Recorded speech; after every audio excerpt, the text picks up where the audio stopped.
For 2,500 years, every empire that conquered Iran made the exact same mistake. Alexander the Great burned its capital to the ground. Arab armies swept in under the banner of a new religion. And the Mongols of Genghis Khan built towers out of human skulls. Each one was certain they had erased this civilization forever. And each one was wrong, because within a few decades, the conquerors were speaking Persian, wearing Persian clothes, building Persian palaces, praying in Persian temples and adopting Persian laws. Iran didn't defeat its invaders on the battlefield. Again and again, it did something far stranger. It digested them. So how does a single nation force every great power in history to reckon with it, and then quietly turn its enemies into copies of itself? How did a country with a 5,000-year-old name suddenly tell the entire world to stop using it? This is the story of how one civilization learned to lose every battle and still win eternity. We're taught that civilization began in two places: Mesopotamia, Sumer, and Babylon, or ancient Egypt. In that story, Iran is barely a footnote. That is a massive historical injustice. Picture the Iranian plateau 50,000 years ago. Neanderthals walk these valleys. 36,000 years ago, they're replaced by early modern humans. But the real revolution comes later. On Iranian soil, archaeologists have uncovered city-like settlements, the Giraffe culture, ancient ziggurats, dating back 6,000 to 7,000 years. Ceramic vessels from the 4th millennium BC prove it beyond doubt. One of the oldest civilizations on Earth grew up right here, standing shoulder to shoulder with Mesopotamia and China. The first great power to rise on this land was Elam, in the southwest, with its capital at Susa. The Elamites were so strong that by the 26th century BC, they were dictating terms to the Sumerians themselves. And then something remarkable happened. Something that put this land at the very birth of diplomacy. Around 2250 BC, the Akkadian king Naram-Sin and a ruler of Elam put their agreement into writing. The text, found at Susa, contains a line historians still quote today: "The enemy of Naram-Sin is my enemy. The friend of Naram-Sin is my friend." It is one of the oldest recorded diplomatic agreements in human history. Written down, sworn before the gods, and preserved for over 4,000 years. But here's the twist. These Elamites weren't the people we call Iranians today. The real Iranians hadn't even arrived yet, and when they finally came down from the north, they brought with them a weapon no army on earth knew how to fight. The people who became the Iranians arrived later, sometime between the 20th and 15th centuries BC, nomadic tribes drifting down from the steppes of Central Asia and the Caucasus. They belonged to a vast family of peoples we call Indo-European, and their language was a distant cousin of Latin, Greek, and nearly every European language alive today, including the English you're listening to right now. They called themselves Aryans, meaning noble, and they named their new homeland the Land of the Aryans. Over the centuries, that phrase wore down into a single, familiar word: Iran. The Iranians' greatest weapon was never a chariot or a bow. It was an idea. Long before Christianity or Islam existed, a religion was born on this plateau that rewired how human beings understand reality itself: Zoroastrianism. For the ancient Iranian, life was not a meaningless string of accidents or an endless turning of the seasons. The whole universe was a battlefield, a total, uncompromising war between Ahura Mazda, the god of light, truth, and order, and Ahriman, the spirit of lies, darkness, and absolute evil. And Zoroastrianism did something no faith had done before. It put this war on a map. The realm of darkness was the nomadic wilderness beyond Iran's borders, the source of the raids that tormented them. To be Iranian was to be a soldier of light. Their poetry, their kingship, their entire way of life became an act of taking sides in a cosmic war. But the most world-changing idea was something even bigger. This was the first tradition in history to declare that time does not move in a circle. Time is a straight line. The world had a beginning, and it will have an end. A final battle, a purification by fire, a last judgment.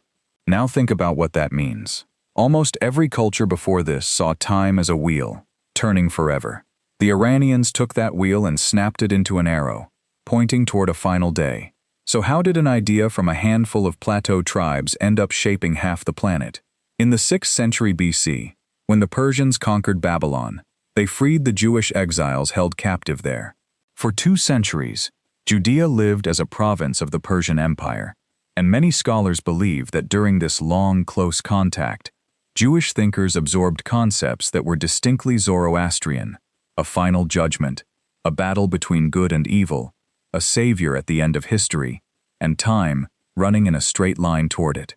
From Judaism, those ideas would later flow into Christianity and Islam. The connection is debated, and it's hard to prove exactly, but thinkers as serious as Friedrich Nietzsche credited Iran with a central role in giving the world its sense of linear time. That single idea would one day echo through 3 of the world's great religions.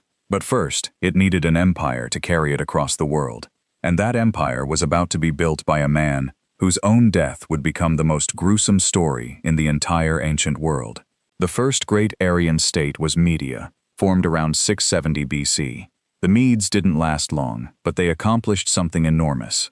They helped destroy the terrifying Assyrian Empire. Then their own relatives, the Persians, eclipsed them.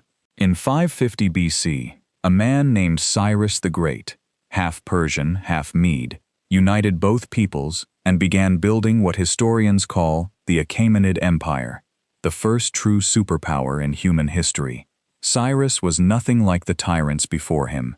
When he took Lydia, the Greek cities of Asia Minor, and Babylon, he didn't burn their temples or enslave their people. He built his empire on respect, letting the conquered keep their gods, their customs, their lives. His successor, Darius I, stretched the borders from Egypt to the Indus Valley. By some estimates, nearly half the human beings alive on Earth at that moment lived under Persian rule. Darius split the empire into 20 provinces called satrapies, built a single tax system, minted gold coins called darics, and laid down a road network so advanced that royal couriers could cross the entire empire faster than anyone in the world. But history punishes weakness, even at the peak. Trying to secure his empire from the nomads of the north, Cyrus the Great rode into Central Asia to fight the Massagetae, and there, the greatest emperor of his age was destroyed.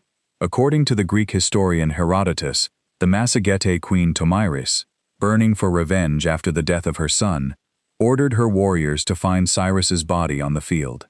She cut off his head and dropped it into a skin filled with human blood, and she spoke the words that have echoed for 2,500 years. "You thirsted for blood, now drink your fill." You would think losing their greatest king in such horror would shatter the Persians. Instead, they were about to humiliate the most famous warriors in all of history, and do it without drawing a single sword. We've all heard the story: the 300 Spartans, the heroic Greeks throwing back the Persian hordes. And yes, the Greeks defended their freedom. But here's what the legend leaves out. For the colossal Achaemenid Empire, losing a few cities on the far western fringe was a mosquito bite. So the Persians simply changed weapons.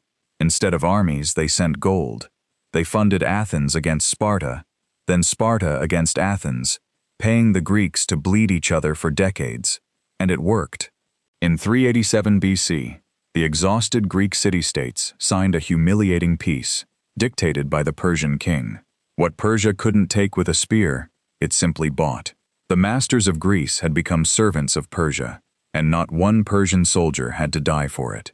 The real catastrophe came later. The empire had grown so vast that a weak king at the center could no longer hold dozens of nations together, and a young, ferociously ambitious king from Macedonia saw his chance. In 330 BC, Alexander the Great smashed the Persian army and burned the magnificent palace of Persepolis to ashes. The 1,000-year story of Iran seemed finished. In its place rose a Greek-ruled kingdom, the Seleucid Empire. And this is the exact moment the Iranian survival mechanism switched on for the very first time. Eastern culture began, slowly and methodically, to devour its Western conquerors. Alexander himself started wearing Persian dress and adopting the etiquette of the Persian court. The whole project of Greekifying the East began to choke on the sheer depth and age of Iranian civilization. By the 3rd century BC, An Indo-Iranian people called the Parthians threw the Greeks out entirely and built the Parthian Empire. Their ruler declared himself King of Kings, heir to the old Achaemenids. For 5 centuries, riding their famous mobile cavalry and the legendary Parthian shot, turning in the saddle to fire arrows backward at full gallop, they stood toe-to-toe with the Roman Empire itself, handing Rome's legions some of the worst defeats in their history. Then, in the year 224, a golden age arrived. The Sassanid dynasty seized power, rising from Pars, the very homeland of the first Persians. They built a fiercely centralized state and made Zoroastrianism the official religion. Society was ordered into strict classes: priests, warriors, bureaucrats, commoners. For almost 400 years, Sassanid Iran was a superpower locked in grinding war, first with Rome and then with Byzantium, for control of Mesopotamia and the Caucasus. But those 4 centuries of endless war drained Iran of its strength, one campaign at a time. And out in the deserts of Arabia, a force was rising that no Persian general had ever imagined, one that would topple the empire and try to erase its soul completely. By the middle of the 7th century, the Sassanid Empire was a bleeding giant, and a new, unstoppable force exploded out of the Arabian Peninsula: the Arab Caliphate, carried forward by the new faith of Islam. In 651, the Persian capital fell. The last Sassanid king was murdered while fleeing. All of Iran came under Arab rule. The Arabs brought a new religion and a new language. Zoroastrianism, the fire that had burned in the Iranian soul for thousands of years, began to fade. For any other culture, this was the end. It was the total erasure of identity. It's exactly what happened to Egypt and Syria, which were permanently Arabized and never came back. But the Persians did it again. Defeated on the battlefield, they struck back through culture. The Islamic Empire, especially under the Abbasid dynasty, found it couldn't actually run its vast territories without Persian administrators, Persian scholars, and Persian poets. Arab caliphs began governing with Persian methods, in the Persian style, and the Persian language didn't just survive the conquest, it outlived the empire that conquered it. Some of the greatest works of science and poetry of the entire Islamic Golden Age were written in Persian. The Arabs had won the war and lost the culture, but the most savage test was still to come, because thundering out of the eastern steppes was an army that didn't want to rule Iran. It wanted to wipe it off the face of the earth. In the year 1220, Genghis Khan arrived. The Mongols didn't simply conquer territory. They slaughtered entire cities and tore 1,000-year-old irrigation systems out of the ground, turning farmland back into desert. It looked, finally, like the end. Like Iran would become nothing but pasture for nomad horses. And then the impossible happened. Again. When Genghis Khan's grandson, Halaku, founded a Mongol state here, those hardened conquerors, men who had lived their whole lives in tents, embraced Islam. They made Persian the language of their government. They began funding Persian scholars and poets and raising magnificent Persian mosques crowned with blue domes. At the end of the 14th century, history repeated itself almost exactly. The warlord Tamerlane stormed in and built pyramids out of severed heads. And yet, he stood in awe of Persian culture. He carried Iran's finest artists and craftsmen back to his own capital, and his descendants sparked a true Persian Renaissance, filling their courts with exquisite miniature paintings and poetry. For almost 300 years, Iran was a boiling cauldron where the real power belonged to fearsome Mongols and Turks. But every time, within a generation or two, the rulers became Persians. The Iranian cultural code simply reprogrammed everyone who tried to own it. And then, out of that 3-century chaos, a young man named Shah Ismail emerged in 1501. He reunited the country and founded the Safavid state. And the Safavids did something that would define Iran forever after. They made Shia Islam the state religion. In a single stroke, they set Iran apart, culturally and politically, from the largely Sunni Islamic world and its great rival, the Ottoman Empire. Once again, against all odds, Iran had forged a hard, unmistakable, to-be-erased identity of its own. But Iran's strangest battle was still ahead, and it wasn't fought with armies at all. It was a war over a single word, a war that would erase a 5,000-year-old name from the maps of the world. By the 19th century, under the Turkic Qajar dynasty, Iran slid into deep crisis. After devastating wars with the Russian Empire, it permanently lost the lands that are now Georgia, Armenia, and Azerbaijan.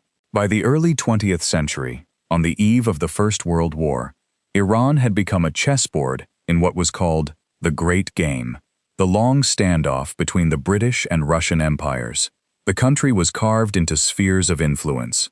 The British pumped out Iranian oil, while Russian troops sat in the north. The Soviet Union later even tried to set up a communist republic in the Iranian north. The country was suffocating. But Iran wouldn't be Iran if it couldn't find a way out. In 1925, Reza Shah Pahlavi seized power in a military coup and drove the country hard toward industry and modernization. And in 1935, he made a move that startled the world's diplomats. For centuries, the West had called this country Persia, a name the Greeks coined from Pars, one southern province. And in European minds, Persia meant fairy tales, flying carpets, exotic backwardness. Reza Shah had had enough. His foreign ministry sent a directive to foreign governments. From now on, refer to this country by its own ancient name, the name its own people had used for thousands of years, the name written in Zoroastrian scriptures and carved into ancient royal inscriptions. Iran, the land of the Aryans. This wasn't a whim of spelling. It was a declaration. We are not your exotic colony. We are a modern nation with the deepest roots on earth, and you will deal with us as we are. But here's the irony. Reza Shah never saw coming. By burying the name Persia, he split his country into two names, two faces, locked in a quiet war that is still being fought in your own mind, right now, today. The history of Iran is a history of violent turns, and the 20th century delivered the sharpest one of all. Caught for decades between the agendas of superpowers and foreign interference, the country finally erupted in the Islamic Revolution of 1979. The monarchy fell. Iran became a theocratic republic. Ties with the West were cut. And today we're left with a stunning paradox. Two completely different countries living in your imagination at the same time. Say the word Iran, and most people picture geopolitical tension, sanctions, conflict, grim headlines. But say the word Persia, and it hasn't disappeared at all. It's taken on a romantic, almost mythical glow, lost grandeur, refined poetry, flying carpets and fairy tale empires. Two names, one land, and a constant, quiet struggle over how it will be remembered. So look back at the question we started with. How did this one civilization survive everyone? Macedonians, Arabs, Mongols, when so many others vanished into the dust? The answer is the thread running through all 5,000 years. When other cultures were conquered, they dissolved. When Iran was conquered, it absorbed the conqueror, reshaping the invader in its own image, until the victor became Persian. It stood at the birth of diplomacy. It may have given the world the very shape of time we still live inside. But perhaps its greatest battle is the one happening right now. Because sometimes, hidden behind the simple name of a country, there's a quiet, invisible war. A war between who we are and how the world has decided to see us.